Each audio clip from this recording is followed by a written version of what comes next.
Hi అండి అందరికీ శ్రావణ సోమవారం ఆకలి పంపిణీ శుభాకాంక్షలు. నేనైతే పుట్టుకొని వచ్చారు. నేనైతే ఈరోజు ప్రసాదంగా చిమ్మిలి పెట్టాను. చిమ్మిలి అంటే చాలామందికి తెలియదు. నువ్వులు బెల్లం కలిపిన ప్రసాదం. బెల్లం దంచి దాంట్లో నువ్వులు కలిపి అది ప్రసాదంగా పెడతారు. అదంటే చాలా ఇష్టం. మనం ఏం చేయకపోయినా చిన్నగా అదైతే చాలా మంచిది. ఇష్టము. పుట్టకు వెళ్ళే వాళ్ళు నాగదేవుడికి వెళ్తారు చాలామంది తెలిసి. మీరు ఎవరైనా తెలిస్తే కామెంట్ చేయండి. ఇదైతే నిన్నట్లేదు మష్రూమ్ కూడా మష్రూమ్ కర్రీ చేశాను. నేనైతే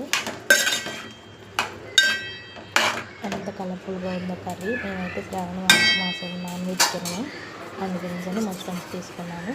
మీకు ఎంతమందికి మష్రూమ్ పులావ్ ఇష్టమో కర్రీ ఇష్టమో కామెంట్ చేయండి.